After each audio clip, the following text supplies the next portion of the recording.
नमस्कार, मी धीरेंद्र चंद्रशेखर कोरवा. हॉटेल आदिराजमध्ये आपलं स्वागत आहे. हॉटेल आदिराज ही एक माझी छोटीशी कल्पना आहे की हे माझं एक छोटंसं ड्रीम आहे म्हणायला गेलं तर. कारण की माझं एक बॅकग्राऊंड हॉटेल मॅनेजमेंटमध्ये असल्यापासून माझं एक छोटंसं ड्रीम होतं की माझं स्वतःचं एक हॉटेल असावं. तर आम्ही या हॉटेल आदिराजमध्ये फ्रेश आणि चमचमीत मासे आपली सर्व करतो, जेणेकरून की लोकांचा जितकं फ्रेशनेस देता येईल आम्हाला फिशमध्ये तेवढा आम्ही देतो. प्लस जे मसाले आहेत माझे सगळे इकडचे, हा जो मसाला आहे हा आपला मालवणी मसाला आहे. हा आम्ही स्वतः डिझाईन केलेला आहे. त्याच्यामध्ये इन्ग्रेडियंट्स जे आहेत सगळे सगळे घरगुती पद्धतीचे ते, आणि इव्हन आपण जे मसाले पण हे करून घेतो तर घरगुती कांडपमधूनच करून घेतो सगळे. ही आमची प्रॉन्स करी. ही प्रॉन्स करी अशी आहे की जसे एक फ्युजन आहे गोवा आणि मालवणचं. याच्यामध्ये तिवळ त्रिफळ असं भरपूर गोष्टी आहेत त्याच्यामध्ये जे आपण मिक्स केले. जसं की मालवणमधले थोडे स्पायसेस, गोवनमधले थोडे स्पायसेस, दोघांचं फ्युजन बनवून आपण ही करी बनवली, ही प्रॉन्स करी आपली. हा दुसरा मसाला ओला मसाला जो आपण सगळ्या फिशला मॅरिनेशनसाठी वापरतो. हा पण मसाला असा आहे तिखट ते बंद करून परत पहिल्यापासून सुरू. हा आपला ओला मसाला. हा मसाला याच्यामध्ये पण एवढे भरपूर सारे इन्ग्रेडियंट्स आहेत.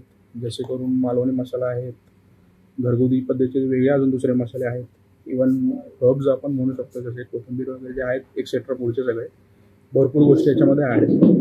हे मसाले लावल्यानंतर जे मॅरिनेशन आपण करतो फिशला ते इतके चांगल्या पद्धतीने होतात आणि इतक्या लोकांचा प्रतिसाद चांगला मिळतो आपल्याला, म्हणजे आम्हाला मिळतोय त्यामुळे.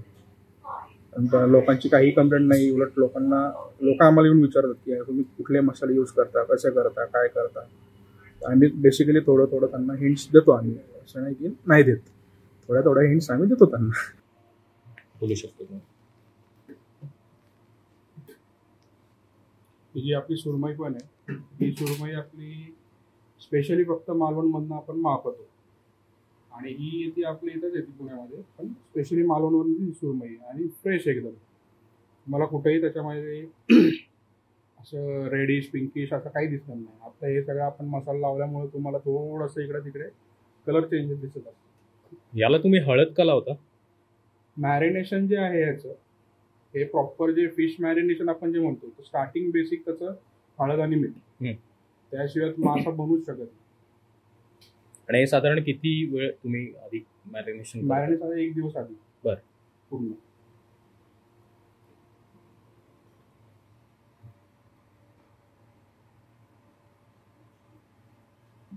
आणि रेग्युलर तुमच्याकडे सुरमईच्या आपल्याकडे रेग्युलर साईज असते. साईज मध्ये पण इव्हन साईज कधी छोटी मोठी झाली तशी आपण साधारणतः 2-2 पीस वगैरे मग कस्टमर्सला आपण देतो. बरं. आपल्याकडे बेसिकली मोठी साईज असती, पण कधी मिळाली नाही मिळाली, शॉर्टेज असली मार्केटला, तर मग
सुरमई थाळी आहे.